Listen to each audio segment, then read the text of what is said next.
We're talking about Jesus' concern. We moved, at least for the moment, from Jesus' concern for women, which was unusual for a Jew 2,000 years ago, a Jewish man, and we moved to Jesus' concern for social outcasts. This is all about Jesus, the heart, the compassion, the love that God has as revealed through Jesus Christ for outcasts now. And last Wednesday, we looked at the outcast centurion, the Roman centurion who sent Jews to Jesus so that Jesus might have compassion on his slave who was laying in bed dying, paralyzed, his boy slave. And Jesus showed compassion on this Roman Gentile outcast in the eyes of a Jew. And tonight we're going to look at at least we're going to start looking at a different outcast group that Jesus had great concern and compassion for, and those are the Samaritans. But before we can talk about the Samaritans and why and show Jesus' concern through stories, we're going to have a bit of a history lesson. We got to know who the Samaritans are. How did the Samaritans end up in the heart of Israel? Who is this people group? Why are they outcast? Why do the Samaritans not like the Jews? And why do the Jews not like the Samaritans? What's going on here? And why was it unusual for Jesus to have concern for a Samaritan? So we have to look at a bit of history here. We got to look at the map first, so I can show you in Israel where the area, the region of Samaria is. You can see right in the middle dot there, you see the name Samaria. That's the name of a town. I'll show you another map in just a minute, but orient yourself to what's on the map. The Sea of Galilee at the north, where Jesus spent most of his ministry. The Dead Sea at the bottom. On this map, Jerusalem would be way down here at the bottom, around where this red dot is. So that's Israel. Now look at this second map. It's very much the same, only it looks different. But the area of the map is just about the same. Look at this one. There in the pink, purple, whatever you want to call that. Purple more up there. There is the area of Samaria. You can see the Galilee up north of that. You can see the Judean hills down below. You see Jerusalem labeled on this map. Jericho right next to the Jordan River Valley there. But that whole area, you look at it, it's in the middle of Israel. How did this group called the Samaritans get to be in such a large section of the middle of Israel? We're going to find that out tonight. This next map shows much of the same thing. It has a couple of different items on it. It shows you where Megiddo is. Har Megiddo is the Battle of Armageddon. There's Mount Megiddo. And a couple of other things on there, a couple of other mountains. I just showed you a different map, just in case your brain sees things differently, different colors, different looking map. But there's this large area in Israel in the days of Jesus Christ that was called Samaria. Let me tell you how much a Jew disliked the Samaritans.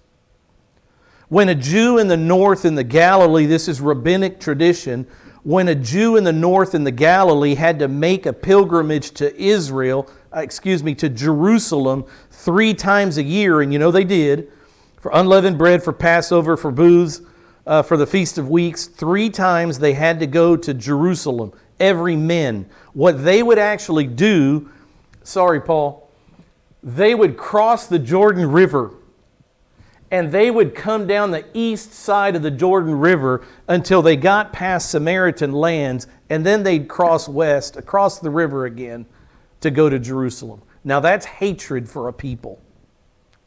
They went around the land of Samaria. So when Jesus, as I'll show you a couple of verses by the end of this, when Jesus is at the border of Galilee and Samaria and starts walking south through Samaria, the people that were with him said, "This isn't the right way. We don't go through the Samaritan regions." It was an outrage that Jesus was in Samaria, especially the time when he was speaking to a Samaritan woman at a well. So that's what we're up against tonight, Samaria. How did it happen that in the middle of Israel, I mean, that's a large swath of this small country, how is it that there is this other group of people, not Jews, Samaritans? So we have to find out who they are and how they got there. So here begins the Israel history lesson. Follow me here. Israel was one nation, a united nation under three kings. What were the names of the kings? First king, the second king, and the third king of Israel. Who were they? Exactly right. For three kings, 40 years each, for three kings, the nation of Israel was a united nation. All 12 tribes together in one nation. So in about 1050 BC, they got their first king. I'm ballparking the years, within 10 years of this. But about 1050 BC, they got their first king, the united nation, when they turned away from God as being their king and said, we want a king like all the other nations. God gave them Saul. 1050 BC. Around 1000 BC, or 40 years later, Saul's reign was 40 years. About 40 years later, around 1000 BC, David takes the throne from his father-in-law Saul. David becomes the king of the one nation, Israel. A man after God's own heart, King David. 40 years later, after David's reign, his son Solomon takes the Israeli throne. And Solomon, not a great king. Turn with me to 1 Kings chapter 11. 1 Kings chapter 11. Let's read a few verses and then get back out of it. What happened in Solomon's reign that changed the one nation Israel, where all 12 tribes were united in one nation, led by one king? What changed? This all has to do with Samaria and how Gentiles came to live in Israel. Got to know the story from the Bible. In 1 Kings chapter 11, 1 Kings, the first couple of verses say that Solomon loved all his foreign wives. He had, 700 wives and 300 concubines. He's collected women, foreign wives. And look what it says in verse 4. For when Solomon was old, this is exactly what God told him would happen. When Solomon was old, his wives turned his heart away after other gods. And his heart was not wholly devoted to the Lord his God as the heart of David his father had been. For Solomon went after, look at the list of the false gods. Solomon went after Ashtoreth, the goddess of the Sidonians. That's bad. Bad enough. But keep reading. And Solomon went after Milcom, the detestable idol of the Ammonites. Well, that's even worse. But keep reading. I mean, this guy had no filter. This guy never stopped with his idolatry once he got rolling. This is the man who built the temple for God. But later in his life, he turned away from God. It says in verse 6, Solomon did what was evil in the sight of the Lord and did not follow Yahweh fully as David his father had done. And look what he does. Not only does he worship these gods, but he took the time and spent the money to build them temples. The man who built the temple of God in Israel built more than just the temple to Yahweh. In verse 7 it says, Then Solomon built a high place for Chemosh, the detestable god of Moab. So he's worshiping the god of the Sidonians. He's worshiping the god of the Ammonites. Now we add the god of Moab to his list. Only he built something for the worship of Chemosh. He built a high place on the mountain which is east of Jerusalem. Are you saying that now, okay, hold on. I wish I had a map of this. Don't know if this is the mountain that's east of Jerusalem, but when you picture Jerusalem and the Temple Mount, okay? Picture Jerusalem in this big square temple mount where the temple once stood. Now you see the Dome of the Rock on it. You got the picture in your head? There's a valley that goes out east of that temple mount. There's a valley to the east of it, and then there's a mount just to the east of the temple mount, and that's called the Mount of what? The Mount of Olives. I wonder how close it was that Solomon built a high place to Chemosh that was on the mountain which is east of Jerusalem. We don't know whether it was the Mount of Olives or whether it was a mountain further away, but the closest one is right there. And the reason I mention that is when you're on the Temple Mount, the highest place, you could see from there this, hey Josh, come on in. You could see from there maybe this place that Solomon built for the worship of a false god. And for Molech, it doesn't stop there. It says, and for Molech, the detestable idol of the sons of Ammon, add another false god and their people. Thus he also did this building of a high place, not only for Chemosh and for Molech. It says, thus he also did for all his foreign wives who burned incense and sacrificed to their gods. Can you imagine standing at the Temple Mount, at the temple where God resides, because it had just been built? God resided in the Holy of Holies above the mercy seat. Can you imagine standing at that temple and being able to look around at the hillsides around Jerusalem and see that the man who built the temple also built all this other garbage to false gods? Can you imagine the scene? Well, God responds. And in verse 9 it says, now the Lord was angry with Solomon because his heart was turned away from Yahweh, the God of Israel, not the God of the Ammonites and all these other gods, false gods, the God of Israel. I love that it says that. He had turned away from the Lord, the God of Israel, who had appeared to him twice. Twice the Lord had conversation with Solomon. One time, Solomon, ask what you want and I'll give it to you. And he says, I'm just a young man. I don't know how to lead the people of Israel. It's too big a job for me, Lord. Please give me wisdom. And so God said, I'll give you wisdom, and I'll give you everything also, because you asked for the wisdom to lead my people. Where did the wisdom go? The wisest man on earth, and look what he's done. We're talking about Samaria. Keep that in the back of your mind. That's where we're going. Samaria. How did these people get in Samaria that were so hated by the Jews? The Lord was angry. Verse 10, he had commanded Solomon. We're talking about the Lord and his 2 visits to Solomon. He had commanded Solomon concerning this thing, this idolatry, that he should not go after other gods, but he did not observe what the Lord had commanded. Even though he was commanded that twice in person. We were talking about hard-headed people like Pharaoh. I mean, add King Solomon to the list. My goodness, the wisest man who's ever lived, and this is what his life became. And what does it say in verse 11? So the Lord said to Solomon, remember the Samaritans. Where do the Samaritans come from?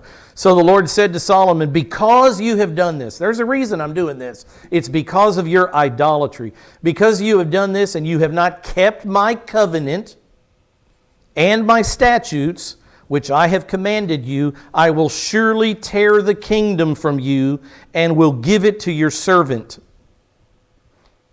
Verse 12 says, nevertheless, I will not do it in your days while you reign as King Solomon. I won't do it in your days, but not because of you, because of your father David, for the sake of your father David.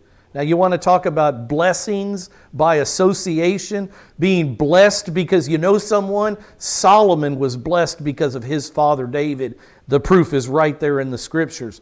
I will not tear the kingdom from you in your days for the sake of your father David, but I'll tear it out of the hand of your son. And you got to pick up verse 13 or the story makes no sense. However, I will not tear away all the kingdom. 12 tribes. Israel was a united 12-tribe kingdom. And what does God say He's going to do? I'll give one tribe to your son. son Rehoboam, I'll give one tribe to your son, not because of you, Solomon, for the sake of my servant David, blessing by association, and for the sake of Jerusalem, which I have chosen. Not because of you, Solomon, because of two things. What are they? Number one, the man after my own heart, your father David, who never turned to the detestable gods of the Canaanites. He worshiped me always. He didn't do it great. He didn't do it perfectly, but he never turned to the witch of Endor like Saul did. He never turned away from Yahweh, his rock, his fortress, his high tower. You read the Psalms of David, never turned away from God. But his son did. So for the sake of your father David, I'm going to grant you that in your lifetime you won't see the kingdom split, but I'm going to take it from your son and I'm going to rip it apart. I'm going to leave one tribe in the south. Why? Because that's where Jerusalem is. That's where Jerusalem is. So about 1000 BC, David becomes king. 40 years later, David's son Solomon becomes king. 40 years after that, God makes the promise in 1 Kings chapter 11, I'm destroying the kingdom as you know it. Let me say something about Jerusalem before we move on. God makes a very serious statement here for the sake of Jerusalem. I'm going to leave a tribe in the south. Now we know that the tribe that stayed in the south was the tribe of Judah. And we also know from reading the rest of the Bible that the tribe of Benjamin mostly stayed in the south with Judah. But let me mention this about the city of Jerusalem. Mentioned 671 times in the Old Testament. Important? It's mentioned 671 times in the Old Testament. It's mentioned 813 times in the entire Bible. 813 times the city of Jerusalem comes up in conversation. God's conversation in God's book. If you expand and you add the other names of Jerusalem, like Salem, before it became Jerusalem, or Zion, or Mount Zion, then the number goes in the Old Testament from 671 all the way to 980 references to Jerusalem in the Bible. God tells Solomon, I'm destroying Israel as you know it. I'm splitting it. I'm tearing the bulk of the kingdom away from your family's line. But for the sake of King David and for the sake of my chosen city, Jerusalem, I'm saving the south. I'm preserving a group in the south, the kingdom or the tribes of Judah, and later the tribes of Benjamin. One slide as we see the divided kingdom here now. Orient yourself again. You see the kingdom of Judah, the kingdom of Israel. Gives you an idea of what it looked like. The Dead Sea right here. Here's Jerusalem, but look at the bulk of the nation. All this down here is the Negev, it's desert. The bulk of Israel, Judean hills around here, but the bulk of Judah was almost what you'd call uninhabitable, between cities. Very, very harsh, rocky, mountainous desert. Mountain desert, yes, that's what I said. That's what it looks like. Mountains and then plateaus of desert, and then mountains and plateaus of desert. But that's what it looked like. So the kingdom of Israel was going to split off, and what's in the middle of the kingdom of Israel? Samaria, the city of Samaria, which would become the capital of the northern kingdom of Israel. Samaria was the capital of the northern city of Israel. The capital of the southern kingdom was Jerusalem. Jerusalem. Look what God says about Jerusalem. Just one verse and we'll keep going. Beautiful in elevation, the joy of the whole earth. The joy of the whole earth is Mount Zion in the far north, the city of the great king. You say, well, which is the king that's the great king? God. God the king, the eternal king, the universal king. God in her palaces has made himself known as a stronghold. Where does God live on earth? What place has God chosen to dwell? Jerusalem, in the Holy of Holies, in the back of the temple. That's where. Jerusalem. Beautiful in elevation, the joy of the whole earth. So for the sake of the place where God dwelt on earth, Jerusalem, God said, I'll do this in your son's time. I'll leave one kingdom, or one tribe in the south, the kingdom of Judah. Interesting, Jerusalem. So we go back to the split kingdom, and let's keep going on the history lesson. A couple of slides here. I'm going to be in 2 Kings chapter 17 if you want to turn there and follow along, but this is where things go south. This is where things get bad. Just to help you go through your Bible, 1 Samuel is about Saul. 2 Samuel is about David. 1 Kings is about Solomon. And in 1 Kings 12 or 13, here you see in 17, the kingdom has already split. About 1 Kings chapter 12, the kingdom splits. So the rest of 1 Kings is all the kings of Israel and the kings of Judah. And then you go into 2 Kings, you see the kings of Israel and the kings of Judah until 2 Kings chapter 17. Because in 17, the northern kingdom, as you see it on the board in blue there, goes away.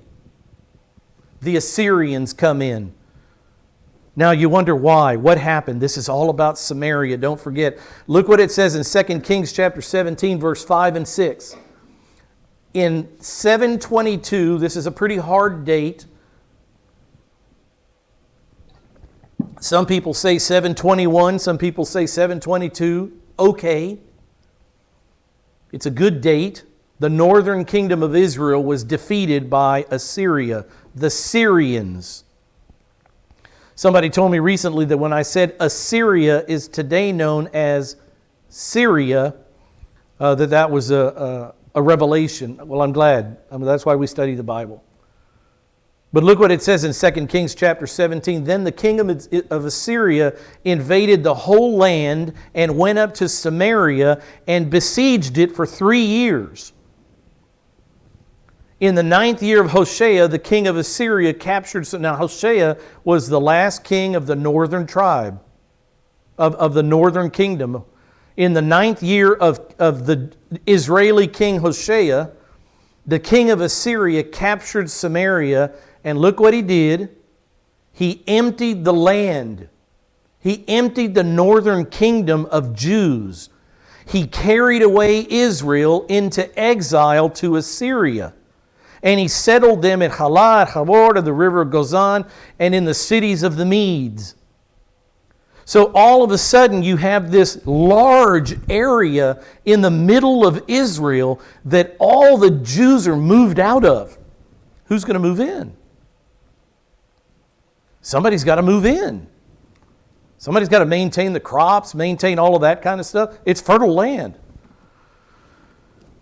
2 Kings 17, got to ask the question, why? Why did God allow this? Why did God allow the king of Assyria to come and destroy the northern kingdom and to take all the Jews out of the land and send them to Assyria? Oh, the Bible answers the question. Now this came about, the defeat of Israel, because the sons of Israel had sinned against the Lord their God, who had brought them up from the land of Egypt, from under the hand of Pharaoh, king of Egypt, and they had feared other gods. Why is the reason? It's always about idolatry.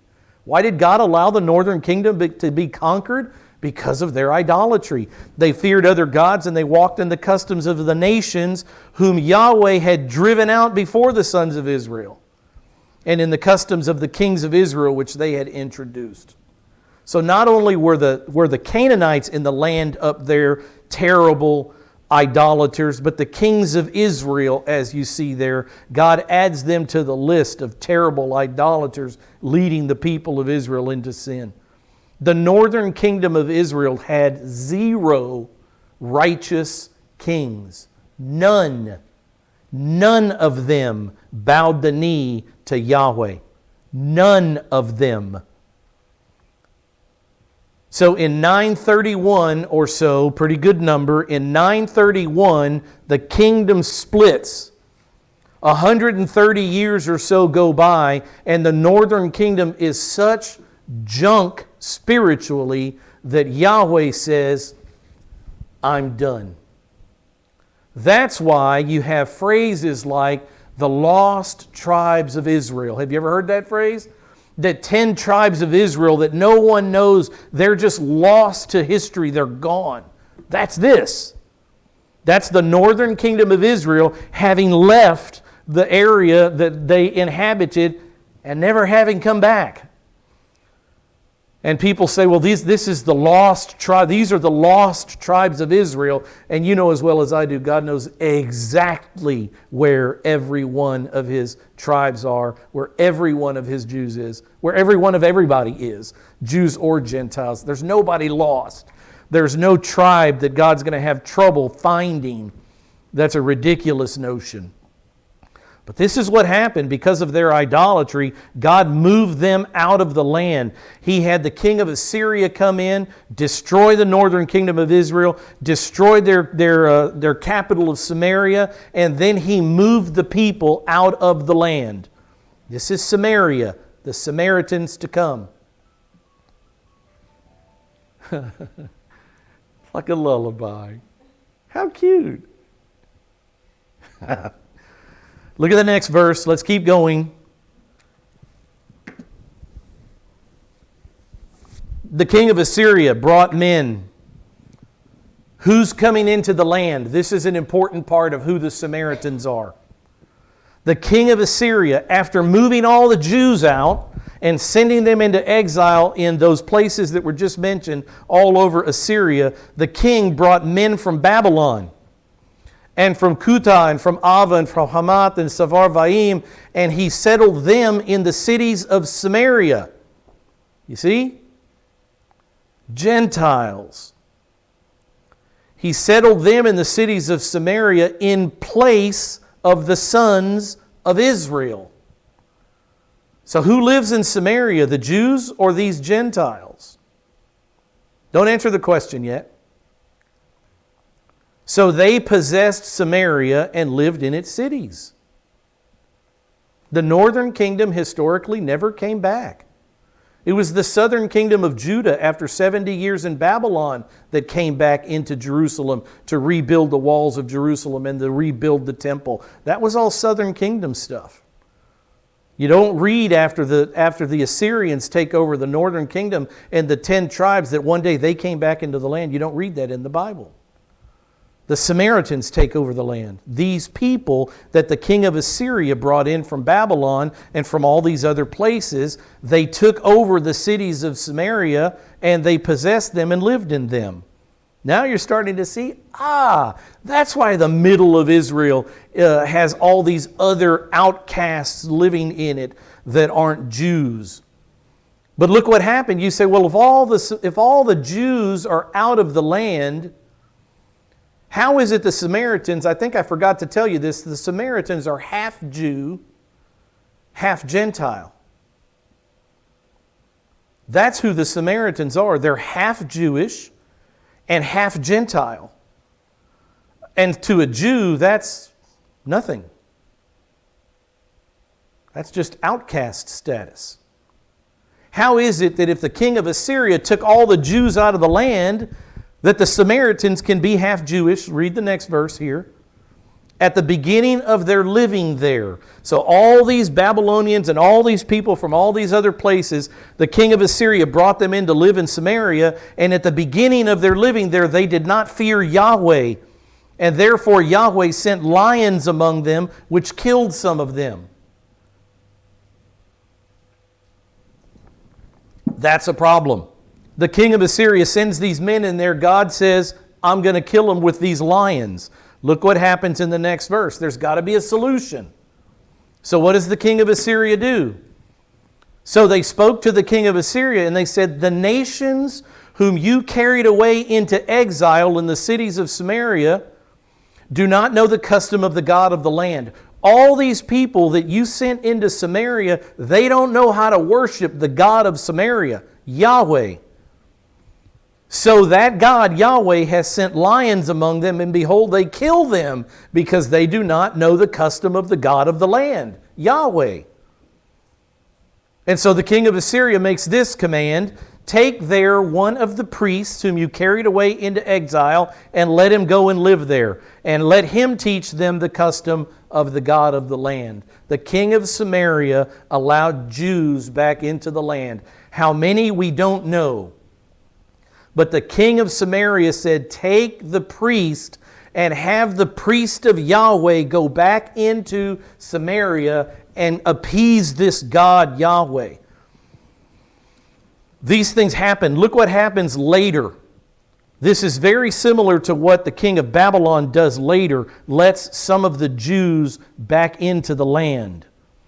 Look what happens in 2 Kings chapter 25. Now we're not talking about the northern kingdom, we're talking about the southern kingdom. 130 years later, now it's time for the southern kingdom to be destroyed because of idolatry. So the Chaldeans here are the Babylonians, Nebuchadnezzar's group. And in 2 Kings 25 verse 10 it says, so all the army of the Chaldeans who were with the captain of the guard broke down the walls around Jerusalem. Just keep reading it. Then the rest of the people, these are Jews, the rest of the Jews who were left in Jerusalem, and the deserters who had deserted to the king of Babylon, and the rest of the people, Nebuzaradan, that's a long one, I just guessed at it. Nebuzaradan, the captain of the guard, carried away into exile. So you say, Rick, there again, all the Jews left. No, keep reading. But the captain of the guard left some of the poorest of the land to be vine dressers and plowmen. This was common. These people knew the land. They knew the crops. They knew the seasons. They knew the rainy season. They knew how to cultivate their own land. So a wise king says, keep some of the poor people there. What's that going to hurt? Let them show you the distinctions about this Jewish land. It was the same way when the Assyrians took over the northern kingdom. So now we have this group. Now you see that most of the Jews are taken away from the area of Samaria, and they're driven out to Assyria. But there was a problem there. The lions were eating the people, and the people went to the king of Assyria, and the king of Assyria said, send some people back into the land. Send some Jews back in there. And now you know who the Samaritans are. The Samaritans are this breed of people that came from those Babylonians and all those men that the king of Assyria brought into the area to live in the cities, and these Jews that came back into the city at the request or the command of the king of Assyria. And Samaria starts to be populated by Samaritans, half Jews, half Gentiles. That's who these people are. They're half Jews, half Gentiles. And as I said before, to a Jew, that equates to nothing. Outcast. Unworthy. So now we fast forward to Jesus' day. That's where the Samaritans came from. They intermarried. The Jews that came back in the land over periods of hundreds of years. Hundreds of years went by. 700 years went by before Jesus would show up on the scene. A lot of time for intermarriage, and that's where the Samaritans come from. They are half Jews and half this group that the king of Samaria brought in, or the king of Assyria. 3 verses and we're going to close. In Jesus' day, look at the relationship between the Jews and the Samaritans. Now, I've said all of this tonight because of the astounding fact that while the Jews thought these people to be nothing, Jesus Christ had perfect concern and compassion for these human beings who were created in the image and likeness of God. They weren't outcasts to Jesus Christ. They were people in need of a Savior, and that's who He came to save. It's strange how we draw lines in the sand as humans. These outcast groups, these social outcasts, we still have them. A couple of verses. Therefore the Samaritan woman said to Jesus, "How is it that you, sir, being a Jew, are asking me for a drink since I'm a Samaritan woman?" And what does the Bible say? For Jews have no dealings with Samaritans. Let me assure you, the Samaritans also disliked the Jews. This wasn't a one-sided event. This was a both-way event. The Jews had no dealings with the Samaritans, and the Samaritans over the 700 years had come up with their own place of worship and their own style of worship. They had their own Torah, the Moses' books, first 5 books of the Bible. They had their own version of Torah in Samaria.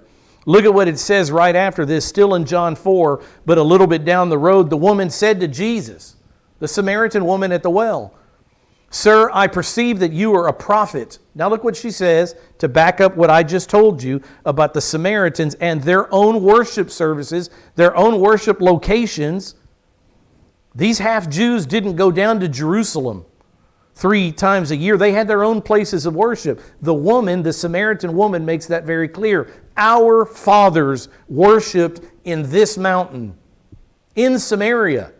The Samaritan fathers that this woman speaks to had their own worship site in Samaria. So she says to Jesus, "I perceive that you're a prophet, but our fathers worshipped on this mountain, and you people say that in Jerusalem is the place where men ought to worship." You see the distinction? The Jews say Jerusalem only because that's what God says.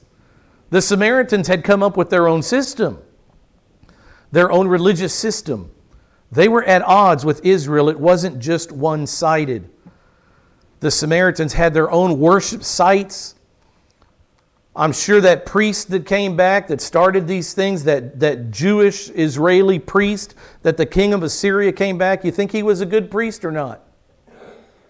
No, he wasn't a good priest because he was worshiping the golden calves at Bethel and at Dan. He was a false priest. So what kind of worship would he have led those people of Samaria, these new Samaritans that are being brought into this land and cultivating and living in this land and populating the land? It wasn't proper worship. It was in the wrong place. It was in the wrong way. Jesus continues the conversation. Oh, no, I got out of that. In Luke chapter 9, verse 51, here's where we end tonight. Look what it says about the Jews and the Samaritans. This verse is to prove that the Samaritans had no lost love for the Jews either. No, the Jews didn't want anything to do with Samaria. They didn't want to cross through that land. But the Samaritans didn't like the Jews either. When the days were approaching for Jesus' ascension, this was the week before he's traveling to Jerusalem, he was determined to go to Jerusalem. And he sent messengers on ahead of him, and they went and they entered a village of the Samaritans to make arrangements for him. Now, wouldn't you think that the villages of Samaria, knowing that the Jewish Messiah is coming through our land, would have rolled out the red carpet? They had no time for the Jewish Messiah. They did not receive him because he was traveling toward Jerusalem.